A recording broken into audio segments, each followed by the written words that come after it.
are monitoring a weak disturbance bringing some moisture to our region. Could result in a few scattered snow flurries tomorrow morning. I got your full forecast and when we warm back up, that's coming up. Olympic glory and a gold medal, but does it come with a tax bill? We're verifying who pays and who doesn't when it comes to those big wins. A beloved St. Louis tradition is pivoting after 115 years. Why the Annie Malone May Day Parade is canceled again, and the bold steps leaders are taking to ensure the legacy survives. Storms may shake buildings, but they will not shake our mission. Our top story, caught on video, a violent incident that involved two Spectrum contractors. We do have a lot of kids, and it's not really good for anybody to watch that. What neighbors say led up to the incident and the company's response. Thanks for joining us at 10. I'm Kelly Jackson. That much talked about confrontation is blowing up around one St. Charles County subdivision and on social media. New tonight, 5 on your side's Robert Townsend has reaction from neighbors and Spectrum.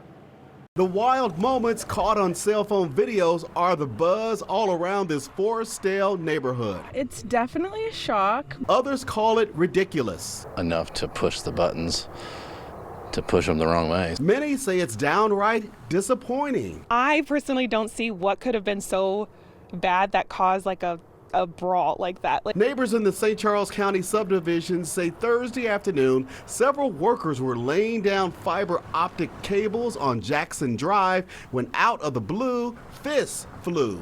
We do have a lot of kids, and it's not really good for anybody to watch that. They say a man suddenly stopped working, charged another worker from behind, and repeatedly punched him almost a dozen times. Neighbors say the men appeared to be in their 20s. Several people whipped out their cell phones, but were told no one called police. It's all over our Facebook page. In the video, you can see the man also grabbed the guy, knocked him to the ground, and held him down with his arms and legs. A neighbor tells 5 on your side the man on the ground told her the other guy attacked him, quote, because he called him lazy. This is the very spot where the vicious brawl took place. It happened right outside the home of a St. Charles County police officer. I reached out to Spectrum for their reaction to all of this, and late this afternoon, their spokesman sent me a statement. The Spectrum spokesman said the individuals involved are not Spectrum employees and were working for a third-party contractor. They are no longer doing work on behalf of Spectrum. Residents say the vicious confrontation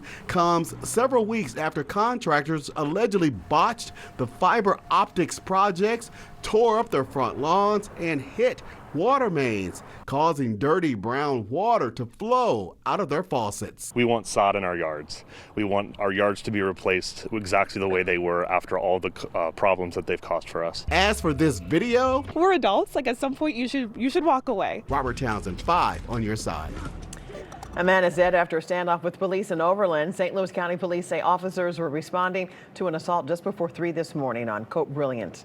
One officer heard a gunshot. Others say they saw the suspect break a window and show a weapon. That's when a Woodson Terrace police officer fired his weapon. Hours later, police were able to get into the home and found the suspect dead.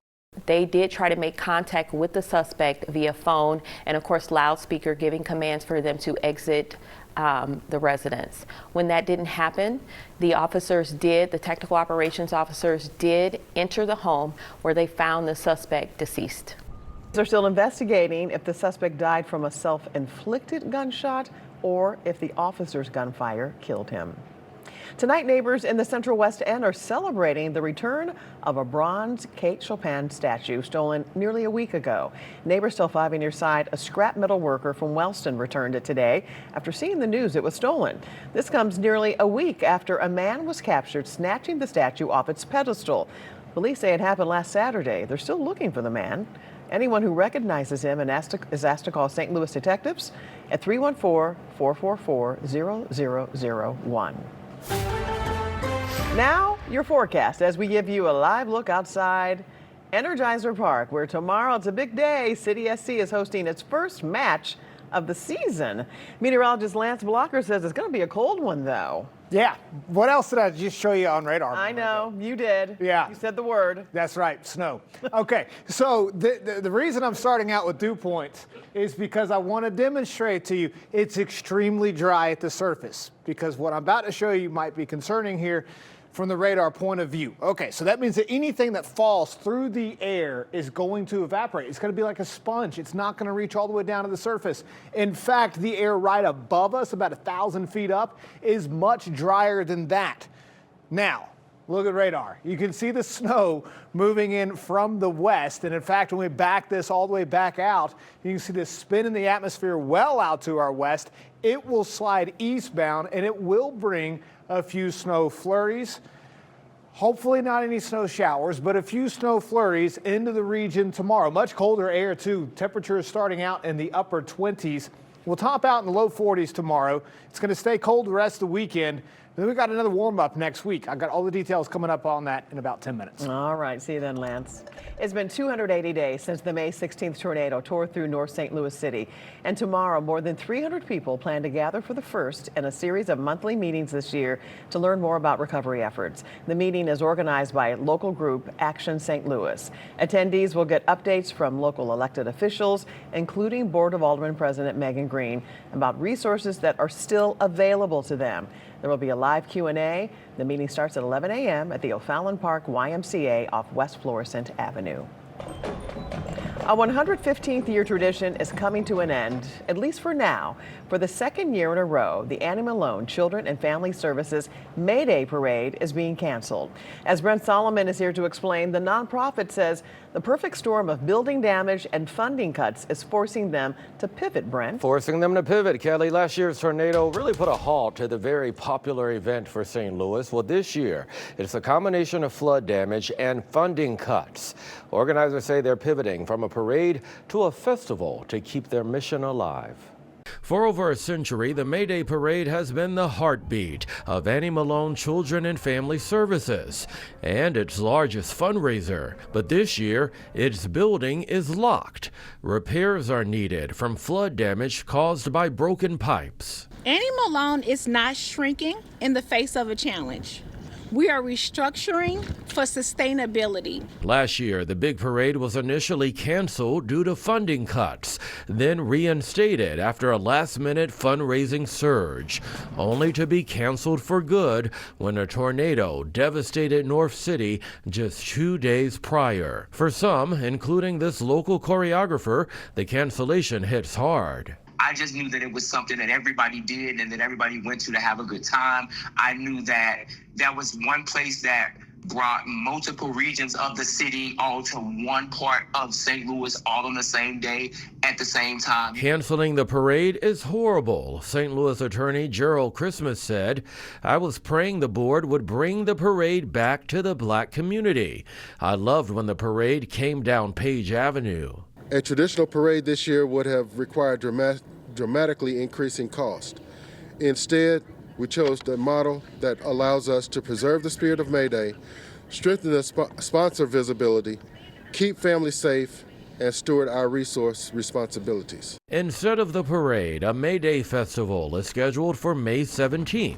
Board members say the shift is a matter of survival. Despite the change, the goal remains: ensure crisis services for the city's youth can continue. Nonprofits around the country are seeing some type of reduction somewhere. We're in full support of, and we're just asking that the community get behind it. And that last gentleman you heard from is from the group Slate, which partners with Annie Malone. The nonprofit is working from a temporary location right now. They're now asking the community to step up as they launch a critical capital campaign this Sunday at St. Louis University. You can find those details at KSDK.com. Tonight, the Trump administration says they will now use another law to impose sweeping tariffs. The announcement came hours after the Supreme Court ruled most of the tariffs imposed by the president last year were improper. The ruling was written by Chief Justice Roberts, who says that power belongs to Congress. Now, the president says he signed an executive order to implement a 10% global tariff on every country. This tariff is allowed, but for only 150 days unless Congress agrees to extend it. Tonight, the Supreme Court decision is already drawing praise from a St. Louis area nonprofit. The leadership at 10x3 imports hand-woven baskets from countries like Ghana, Kenya, and India for 2.5 times the fair market price. They then sell those baskets at American retailers. The nonprofit, since the Trump administration enacted enacted the import tax. They've paid more than $64,000 in tariffs. They are now hoping today's ruling could help them recoup that money back. That income would be a huge blessing for us. It would mean that we are suddenly able to flood so many more communities with orders. It would mean that we are able to hire another person here in our facility. So that's jobs here in the United States and in the St. Louis office. And Illinois House Representative Mike Boss released a statement saying he was disappointed in today's ruling. He believes Congress should work with the president to defend American jobs from unfair foreign competition. Winning an Olympic medal is priceless, or is it? For some U.S. athletes, that moment of triumph can also raise questions about taxes. So do medalists really owe the IRS? Ann Allred is here to verify it. Does Olympic glory come with an unexpected price tag? A 5 on Your Side viewer asked the Verify team, is it true U.S. Olympic athletes have to pay taxes on their medals and prize money? Let's verify. Our sources, the IRS, Professor Christina Llewellyn, North Carolina State University, and USA Swimming. First, let's talk about how much U.S. athletes are paid for winning medals.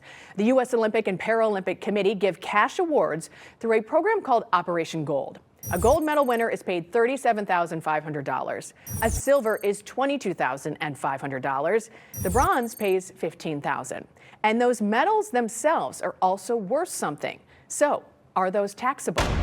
And in 2016, they changed the law so that some Olympians would not have to pay tax on either the value of their medal or on cash prizes that they receive from the U.S. Olympic Committee. Did you notice? Our expert said some Olympians. If the athlete's adjusted gross income is more than $1 million, they are not exempt. A good example is the U.S. Olympic men's ice hockey team, made up entirely of NHL players with pro salaries. They'll probably have to pay the tax. As far as state taxes, our experts say most states follow the federal law. I can verify this is mostly false. The majority of U.S. Olympic athletes do not have to pay federal taxes on their medals and prize money awarded by the USOPC unless they make more than $1 million a year. I'm Ann Allred, 5 on Your Side. It is important to highlight the tax break only applies to the medal and cash award from the U.S. Olympic and Paralympic Committee. It does not apply to any other income or awards. What can Ann verify for you? Email her. The address, verify@ksdk.com. She shattered barriers in TV news and inspired generations at KSDK. Now Diane White Clayto's alma mater is preserving her legacy. The powerful tribute, and hear why her family says she'd be proud.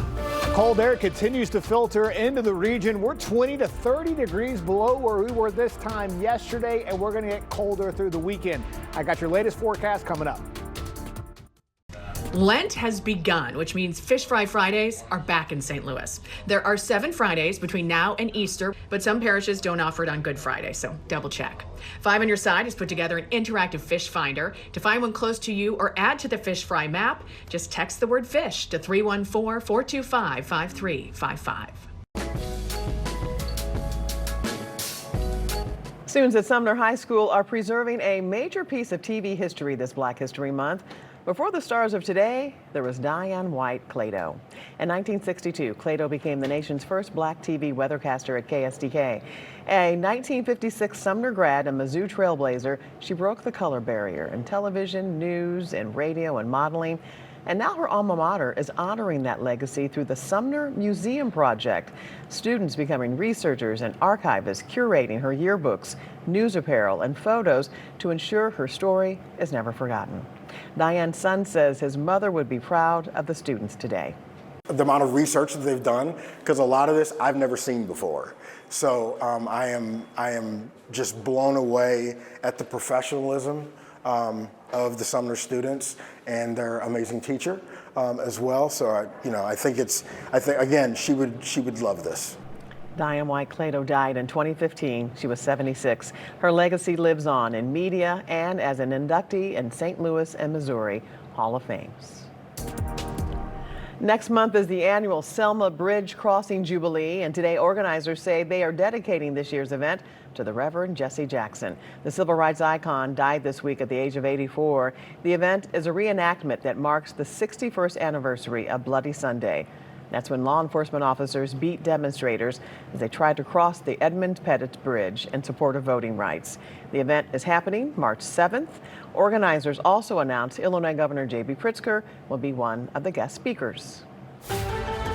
All right, meteorologist Lance Blocker is back with the weather impact forecast. And, this weekend's going to be a little so-so. Yeah, and I just checked. There's a 5:55 a.m. flight on Southwest tomorrow morning, Phoenix, Arizona. Yes. I'm thinking about booking it. Somewhere warm. That's right, and that's not going to be here as you take a look at right now. Again, it's nice and quiet across our region at this hour. It's going to be colder over the days ahead, and that is what we were looking at tornado warnings about 24 hours ago in portions of our viewing area. And right now we're looking at some light snow.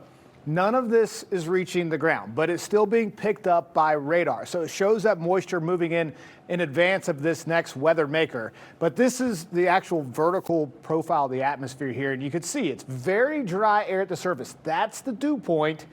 That's the actual temperature up above us, close to us, and it's very dry. So thankfully that is acting like a sponge. It's absorbing this. So whenever I show you this forecast model, it's going to look like widespread snow tomorrow morning. That's going to be hard to do with that very dry air in place. In fact, you can see the snow, light snow moving in 7 a.m. to our westernmost counties. And as we move through the rest of the morning hours, it moves over our area. But again, most of that is evaporating before it reaches all the way down to the surface. So we're thinking maybe a few snow flurries, perhaps a couple of locations, especially southwest, maybe a brief snow shower. No impacts on the roadways. The surfaces are way too warm for that. Do not go to any grocery stores, none of that. Okay, so here it is, a little more detail. A few flurries to the north, and then the best chance of maybe a snow shower to a brief one tomorrow morning. Tomorrow afternoon's highs will be in the low 40s. And honestly, we could even see this mixed with some rain as well, even through the morning hours. It will be cold overnight.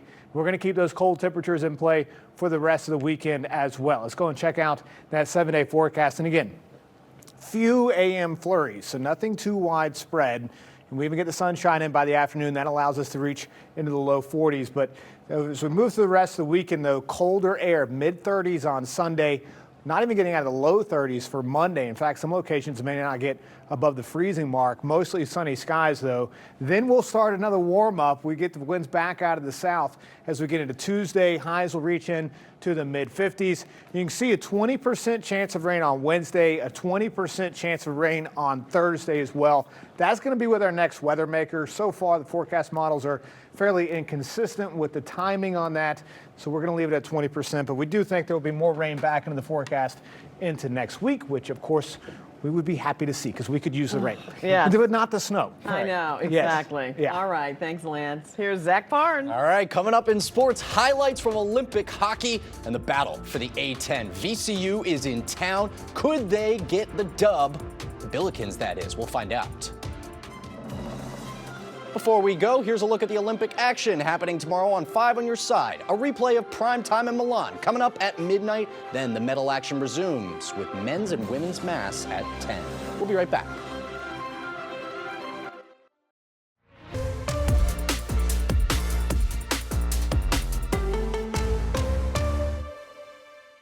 The A10 is on the line. St. Louis had a crushing defeat last time out against Rhode Island. Some would call this a must-win for the Bills. VCU, they've been a Billiken killer in the past. Would that hold up on Friday night? Chaifetz Arena sold out for the best of the Atlantic 10. The Rams got off to a hot start, kiddos. Lazar Djokovic buries the three. He had a game-high 19 points. But the Billikens would respond. Amari McCautry, 13 total points for the senior. Kellen Thames adding to the response. Beautiful layup.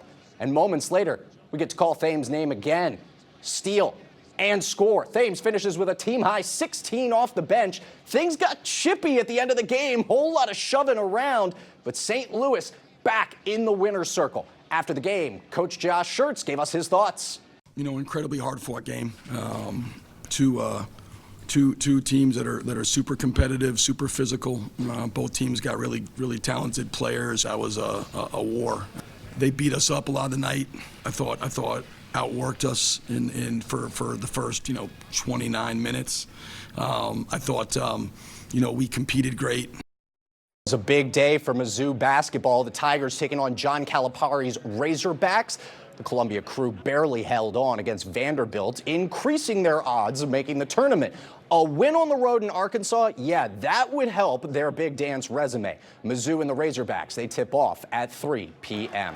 High school basketball action, Vianney at De Smet. Griffins open things up. Brock Long from a long ways away. Vianney up early, but the Spartans looking like Gerard Butler. Spartans, tonight we dine on Griffins. Spin cycle, Will Folk, how about it? Talented bucket, De Smet is ramping it up. Ian Thomas driving, there's nothing there. Kick it out to your teammate, Jordan Boyd. 3-point play, and later on, Bobby Dolan showing that the floater is a lost art. It is not dead. Spartans roll in this one, a 20-plus point win. On to another game of the night candidate, Chaminade and Vioni. Loose ball scooped up by the Wolverines. Kane McCaskill runs the break and finishes with the smooth finger roll, with Sean getting ahead early. Moments later, Leon Powell rising up. The junior buries the mid-range. Red Devils to answer. Johnny Jordan Jr. deep from the wing. It's got to be NBA range here for Chaminade. It's good, but Vachon just too good in this one. Powell down the other way, sells the pump fake. The Wolverines hang on to defeat the Red Devils in a big way. And that, for sports, big night. You had a lot in there. Yeah, there was a lot going on. Yes. But we got it all done. Yes, we did. All right. Thanks, Zach. Well, we have more coverage of the Milan Olympics right now on 5+. That includes our Beyond the Podium series. In our final episode, we hear more from the U.S. women's hockey team about their historic gold medal win. And you can watch that special and plenty of others right now. All you have to do is download our free streaming app by searching KSDK in your device's app store. We will be right back.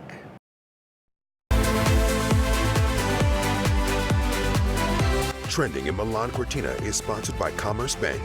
Trending in Milan. It's this. The Italians call it tortino cure fondente. Translation, little cake with a melting heart. Americans call it simply the chocolate lava cake. Athletes are giving it rave reviews at the Milan Cortina Olympics. In fact, it's the must-have dessert at these games at the Athletes Village. A Canadian hockey player, Natalie Spooner, ranked it a 9.1 out of 10. So it doesn't matter what country these athletes represent. It seems like everyone is on Team Lava Cake. Have a great weekend.